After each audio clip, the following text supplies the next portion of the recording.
Who in the room owns a tablet, please? Who in the room owns more than one tablet in their household? Pretty cool. So I love this slide.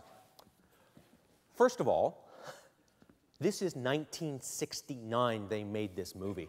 And can you take a look at what can you see what they're playing with? Does that look like a tablet to anybody else? Frank and Dave are sitting there on their way to Jupiter looking at tablets. Pretty cool.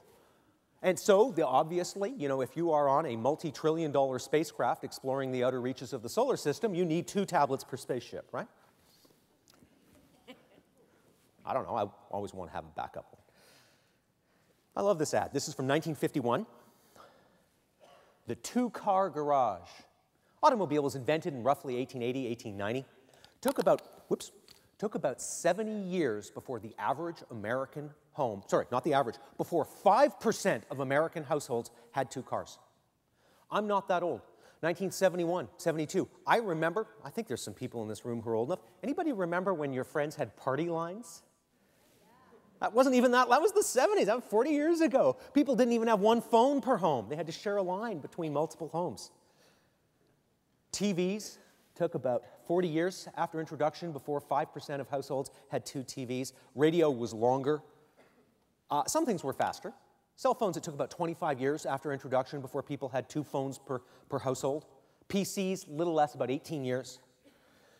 Our estimate is that this year, 5% of tablets, of the roughly 100 million tablets that sell, 5% will be to people who already have them. That's 5 million tablets. That's almost $3 billion. Why am I telling you this story?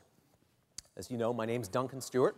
I'm very proud of my Scottish ancestry. My family came to Ontario, a place called Lanark, south of Ottawa, in, I think, the 1830s. Probably had a 3-room house. During dinner, they had a kerosene lamp in the kitchen, and they ate by the light of the kerosene lamp.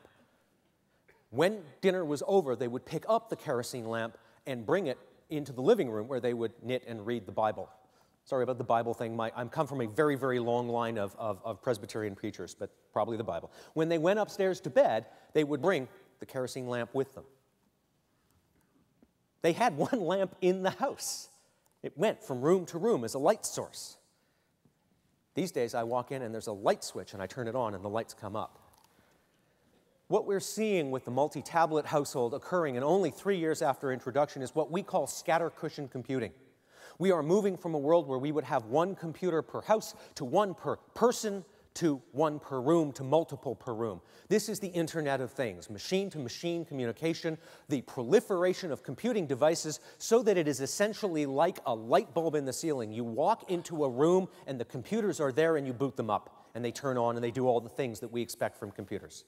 That pervasiveness of computing, we are just at the beginning of that process, and it will be almost certainly a trend over the next decade of predictions.